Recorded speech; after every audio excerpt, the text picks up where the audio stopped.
Earlier this fall, Cezary Podkul noticed an ad on Telegram. It was posted by someone calling himself Mr. Big in a Chinese-language Telegram channel where people go to strike money laundering deals. Cezary is a reporter for Propublica based in Hong Kong, and lately he's been covering cyber fraud. He says Mr. Big seemed like he needed help fast. And this appeared like quite a desperate plea to help launder a large amount of money in the form of gold, precious stones, and basically just get all that stuff across the border into China because apparently, as he put it in his ad, a crackdown was making it difficult for him to do that. So this was an example of the kinds of ads you see in these forums, and it was quite alarming because we know that there's a lot of cyber fraud originating from Southeast Asia right now, and there's a lot of money laundering going on. So this was kind of a hint at the scale of it and the desperation of some of these groups to try to get money laundered through the system. The ad itself sounds like the plot of a thriller, but Cezary says the request was very real. The idea was this. Mr. Big had laundered his dirty money, likely through a shady casino, and he had physical assets that he needed smuggled back into China. If you carry gold, jade, bricks, and stones out of the country and bring them back home, you will get 10% profit on the items. For example, if you carry something worth $2 million back home, you'll get $200,000. So that's just kind of the rough example. And then he included some geographic directions, which made it clear that they would be talking about smuggling items from Myanmar into southern Yunnan province in China. And these kinds of jobs are not unusual anymore. In Singapore, police seized over $2 billion in assets in a recent money laundering bust. We're talking about gold bars, like 68 gold bars, luxury purses, luxury bags, luxury watches, luxury cars, properties worth over $2 billion that they said originated from criminal syndicates involved in scams and online gambling. So it's just an indication of just the amount of money that's sloshing around the region right now from these sorts of criminal enterprises involved in these things. Those criminals arranged to swap their dirty money, often cryptocurrency like the stablecoin Tether, for clean money, what they call white capital, which you can get in a casino. And there's a number of forums like these on Telegram that advertise these sorts of transactions to help you basically find clean capital. There's other channels I looked at just like this one that involve these sorts of exchanges, and they're very open about what they're doing. Money laundering. Yes, black capital being exchanged for white capital. And they're very open about that fact, and it's not hidden. It's in plain sight. Today on the show, the casinos may be out in the open, but they're enabling a vast hidden network of cybercrime. Crimes that start with a simple text and end in money laundering. I'm Lizzie O'Leary, and you're listening to What Next TBD, a show about technology, power, and how the future will be determined. Stick around.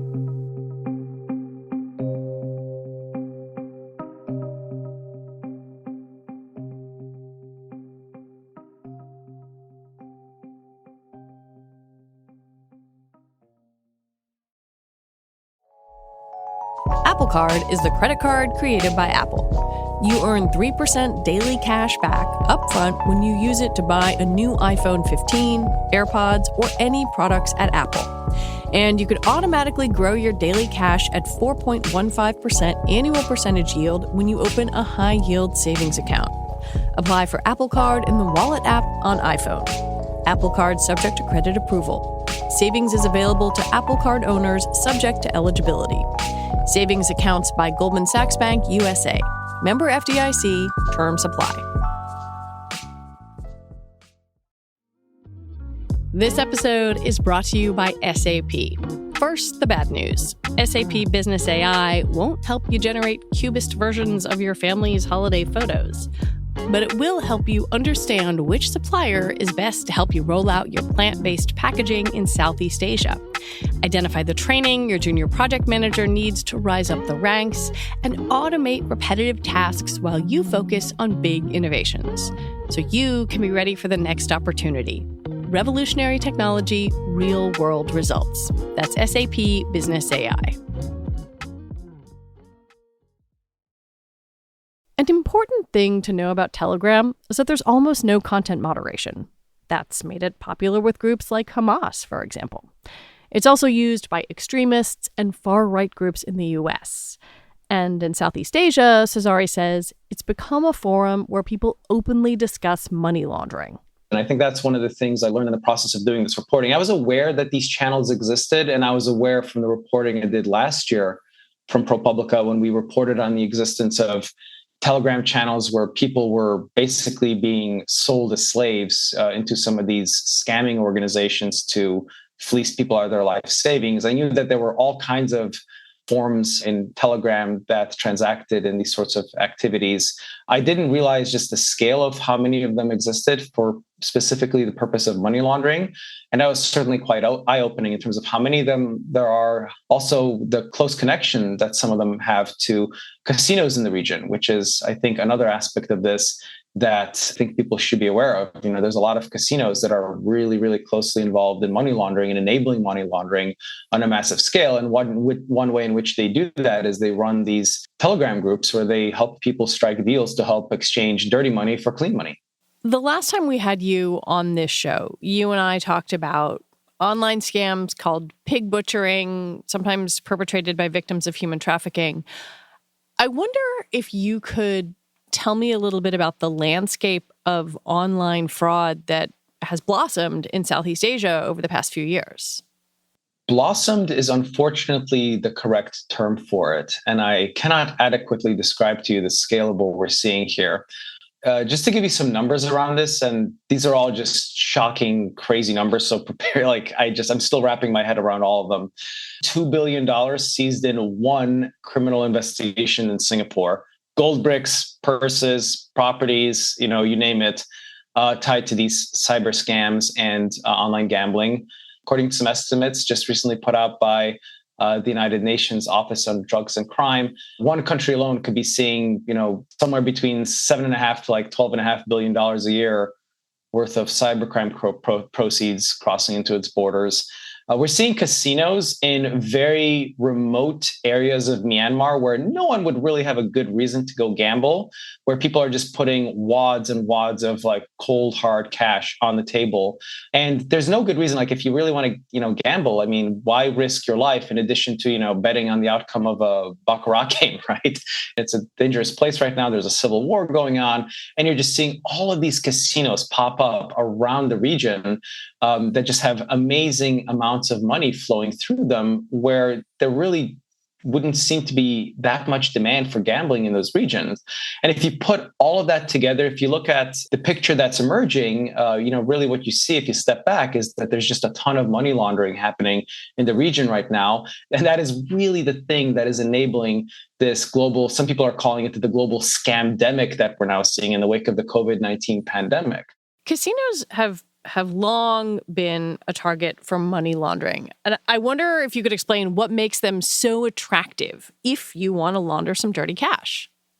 Yeah, the easiest way to think about it, it's sort of like a cash mixing service, right? People from all walks of life, people come in, they put down cash, the cash gets mixed together, right? People gamble, they cash out. And so you put some money in, hopefully you win. But even if you don't win, one of the tactics we see in the region is you see people coming in for these fixed games where I'm going to go play a game and I'm going to lose, but the person I happen to lose to happens to be in the same criminal syndicate as me. So I lose to the guy I'm in business with.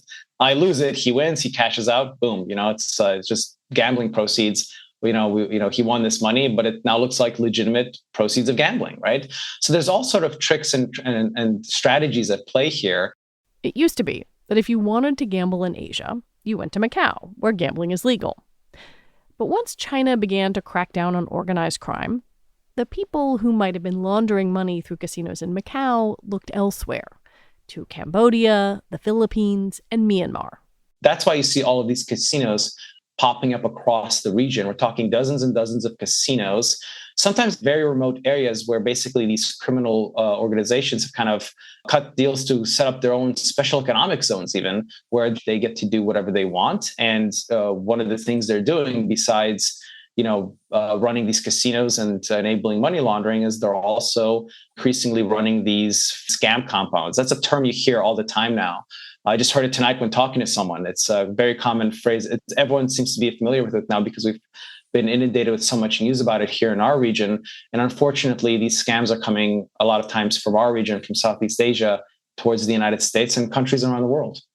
The pandemic also played a key role because of the amount of empty real estate it left available.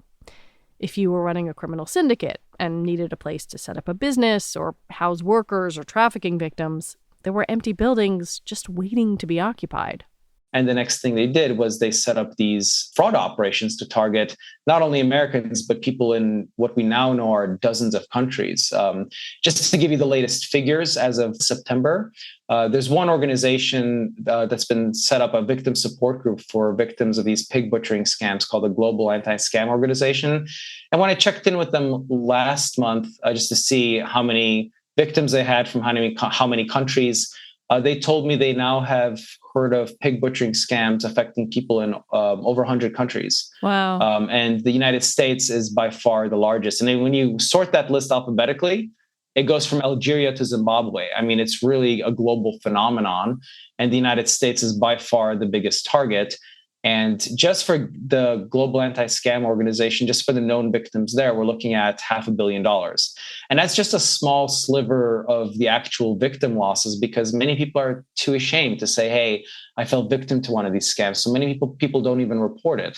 If you look at the clues that are appearing in our region, the massive money laundering, criminal investigations, the probes, the people being arrested, and just the tons of money being laid on the tables in these remote casinos, it's got to be many multiples of that easily. I want to pick up on something you just said, because I think it's really important. I think it's possible that someone listening to this show in the U.S. would say, yeah, that sounds bad, but why do I care if Southeast Asian criminal organizations are laundering their money? And I wonder if you could lay out the stakes if you are an American listening to this, because it sounds far away, but from your reporting, maybe it's not. No, and it makes its way to the U.S. sooner or later in one form or another. Just to give you an example, we're starting to see criminal organizations adapt new tools like AI, artificial intelligence, that they're going to then deploy on people around the world, including Americans. We're starting to see indications of them, branching out into other types of attack vectors, as the cybersecurity industry might call them, like malware and other things, where they can use those tools to attack people in the US and elsewhere. And the reason they can do that is because if you're making this much money, you have more money to invest in this stuff, right? It's just like any other business. I mean, I know we're talking about criminal organizations here, but at the end of the day, they are a business. They're a criminal business, but they are a business. And if they can launder this money, if they can get access to this money, if they can use this money, it's more money that they can then use to invest in new ways of attacking not just Americans, but people around the world with new types of scams, new types of fraud, new tactics we haven't seen before that I cannot even begin to explain to you because they don't exist yet. And, that's why Telegram is such an interesting space to monitor for these things. That is often where you see the first indications of this stuff. And also, if it's happening in this region, as we saw with pig butchering scams, which first hit Singapore really, really bad in the spring of 2021, and within a few months, we were hearing of them attacking Americans really, really bad, especially in California, and then spreading to other states. If it's happening here first in our region, you can rest assured it's not going to be too long before whatever type of scam, new type of scam or fraud we're seeing will make its way to U.S. shores. When we come back, how all of this can start with just one text.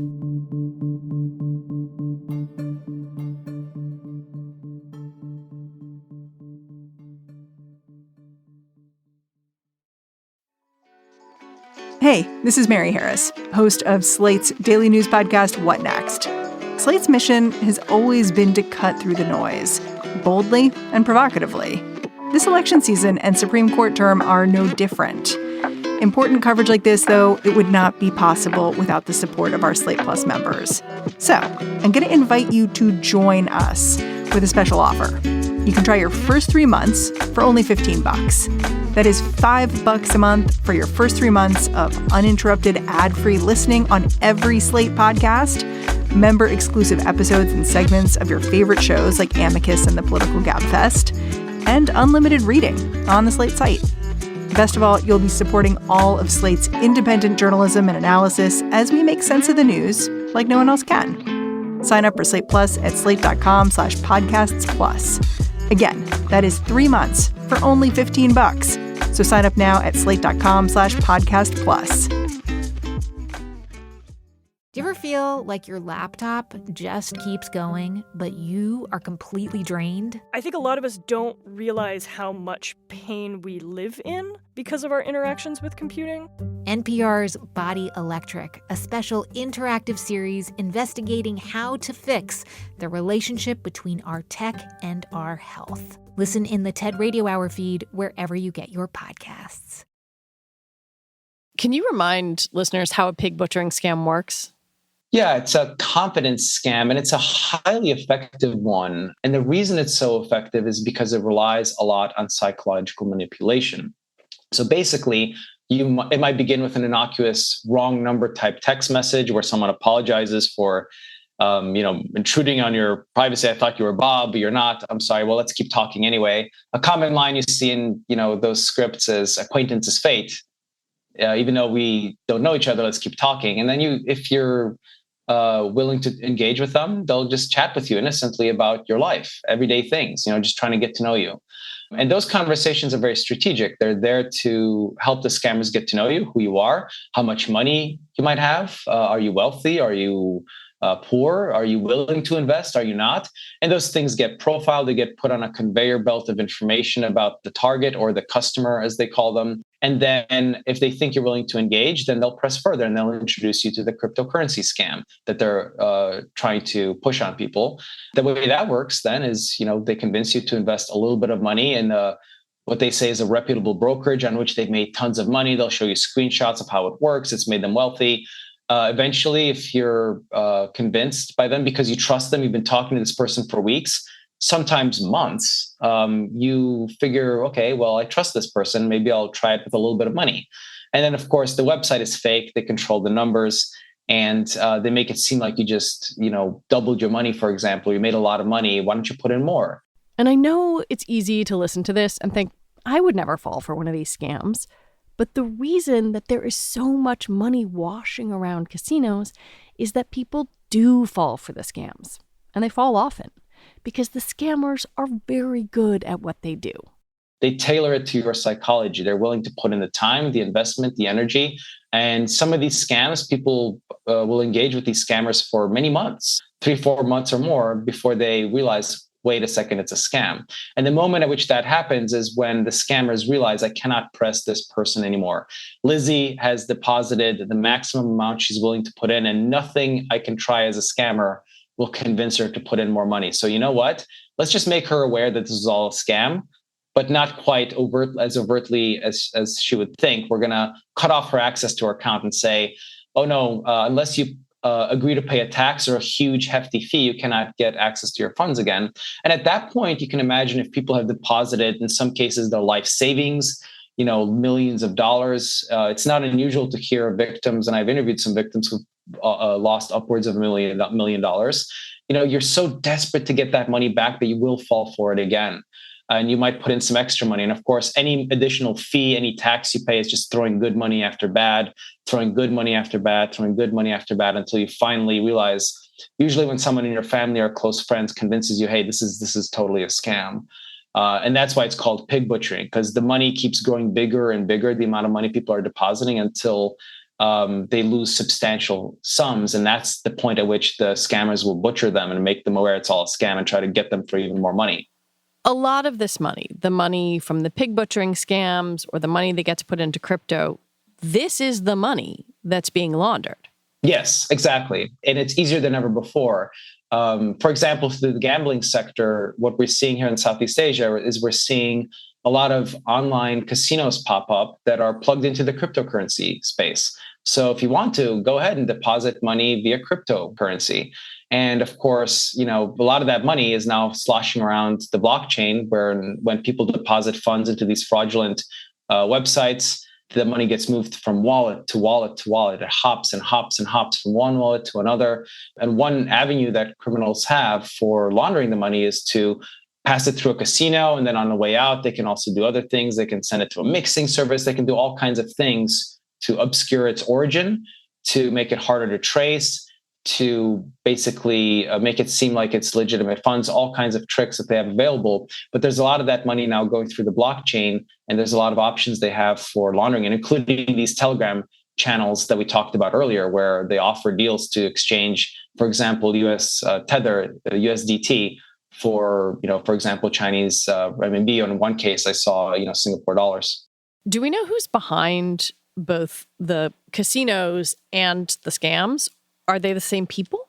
In general, it's organized crime. And not exclusively. I mean, there are some legitimate casinos in the region. I don't want to make it seem like every casino is corrupt, but there is a high level of infiltration by organized crime in casinos across the region, especially ones that have been set up more recently by, in some cases, known criminal figures like Juan Cocoy, known as Broken Tooth, who is a sanctioned criminal. He's a notorious gangster and triad boss. Triad, and for those of your listeners who aren't familiar with the 14K Triad, it's a Chinese organized criminal organization. And so he set up his own zone in Myanmar a couple of years ago to basically run a space where he can do whatever he wants. And these types of criminal enclaves are popping up all over, especially Myanmar, but across the region also, where basically have known criminal bosses in some cases kind of cutting these deals to have their own space, their own plot of land where they control it. Oftentimes it's under the guise of, I'm building a resort or a smart city, whatever that means. It's going to be plugged into the blockchain, and it's going to create jobs. It's going to be great. There's going to be casinos, resorts, everything. And then when you actually go there, it doesn't quite live up to the hype. It's a lot of online gambling operations that often dabble in cyber fraud. And then it's these casinos that also enable the money laundering. You've alluded to this, and you mentioned it when you were on the show last year, but often the people who are perpetrating these scams are victims themselves of human trafficking. And I wonder how that complicates law enforcement's goal of cracking down on a scam. Yeah, you're absolutely right. A lot of times people aren't doing this willingly, especially the initial stage of the scam. A lot of those messages and the initial conversation that happens after you receive this friendly message from a stranger on LinkedIn or Facebook, or it could be through WhatsApp or whatever messaging service you use. A lot of times those initial conversations will be handled by these human trafficking victims, people who are tricked into these scam compounds, into working in these scamming organizations. And the way that happens is they get tricked with a very lucrative job offer. Like one human trafficking victim I interviewed told me of a job post that he learned about through a friend that was going to pay upwards of $1,000 US a month, which is a lot of money for him. So he thought, even though it was a very general sounding job ad, it fit his skill description. He's good with computers. He speaks English. So he went. And next thing you know, when he arrives in Bangkok, he gets smuggled across the border into Myanmar. And he finds himself in a notorious scam compound, this place known as KK Park, where he's forced to scam people, including in his case, Americans, And so, that's the general storyline you hear over and over again. It's been happening now for many months. It really exploded during the pandemic. And as far as we know, it's still happening. We know also that there are some people who are definitely doing this willingly, who go there knowing that they're going to be scammers, or they don't mind being scammers. Once they're tricked into being there, they kind of make peace with that. They say, I'm going to do this for a while. And then maybe they become involved in the scamming enterprise. So it's a kind of a sliding scale of criminality. And I think that's the thing that makes it difficult, in that you cannot treat all of these people as being willing perpetrators of the crime, because many of them are not. But on the other hand, you also cannot assume that all of them were doing it unwillingly, right? And you have to kind of separate those who were doing it willingly from those who weren't. And you can definitely see in some of the photos and videos that have come out of some of these mass arrests that have been done, that some of the people in these large-scale arrests look quite young. We're talking about teenagers. And when you see people that young, when I saw some of those photos, this is from a recent bust that happened on the China-Myanmar border, I thought to myself, well, some of these people, look so young that I just, it looks like they might have been victims of human smuggling. And we saw China restrict access in the southern province of Yunnan, restrict access from Yunnan into Myanmar to basically stem the human smuggling, to make it harder for human smuggling to happen. So we know human smuggling is happening. And I think that's the complicating factor for law enforcement, especially because oftentimes, the laws haven't caught up to this reality, right? We've never dealt with a situation like this where people are forced to scam others before. Human smuggling and human trafficking has been around for a long time, but this is a very new 21st century and very dangerous iteration of it. Listening to you, the breadth of this is pretty staggering. Would it work to just shut down the ability to launder money, to go after the Telegram channels, to go after the casinos? Because that seems like such a linchpin of making these scams profitable for the people who run them. Yeah, I think that's absolutely true. The question is, how do you do that? Shutting them down, again, is going to require a lot of people to work together to, first of all, I think view the casino sector as being an integral part of this, right? One of the United Nations and Office of Drugs and Crime officials I talked to for my story, Jeremy Douglas, mentioned to me that everyone's looking at the banking sector and flagging suspicious transactions of the cash of $10,000 or more, right? That gets flagged as suspicious through the banking sector. And meanwhile, you have criminal organizations, moving millions to these casinos and kind of laughing at that system, because these casinos in Southeast Asia, they don't have certainly anywhere near as robust of a reporting regime for suspicious transactions. And even if they do, they largely don't bother to file them. So you're not getting those suspicious transaction reports. There's very little reporting, very little disclosure happening.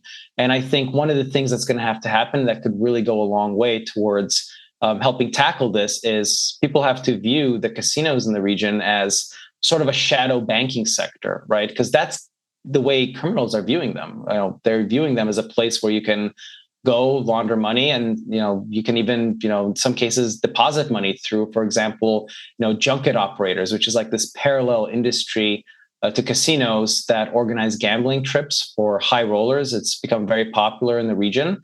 And these high rollers are often, people who need to launder money that they got from illicit means. The predicate crimes could be anything from, selling drugs, to cybercrime, and they need to launder that money. They, sign up to go on these gambling trips. They can then move money around through very sophisticated transactions from one jurisdiction to another. And all of that has enabled this ecosystem to grow where they can move money around easily. They can sometimes hold it in a junket account, earn interest on it, kind of like they would in a bank. Casinos also have these safekeeping transactions where they'll safekeep your chips. And they're basically kind of being utilized by the criminal groups in the region as a type of bank, a shadow bank for criminal organizations. And again, I just want to make it clear, I'm not talking about every single casino in the region, but generally what we're seeing is a high level of infiltration by organized crime that's enabling these sorts of deals, these sorts of transactions to occur. Cezary Podkul, thank you so much for coming on the show and for your reporting. My pleasure. Thanks, Lizzie. Cezary Podkul is a reporter for Propublica who writes about finance. And that is it for the show today. What Next TBD is produced by Evan Campbell and Anna Phillips. Our show is edited by Mia Armstrong-Lopez. Alicia Montgomery is Vice President of Audio for Slate, and TBD is part of the larger What Next family. We're also part of Future Tense, a partnership of Slate, Arizona State University, and New America. And if you're a fan of the show, I have a request for you. Join Slate Plus. Just head on over to slate.com/whatnextplus to sign up. All right, we'll be back next week with more episodes. I'm Lizzie O'Leary. Thanks for listening.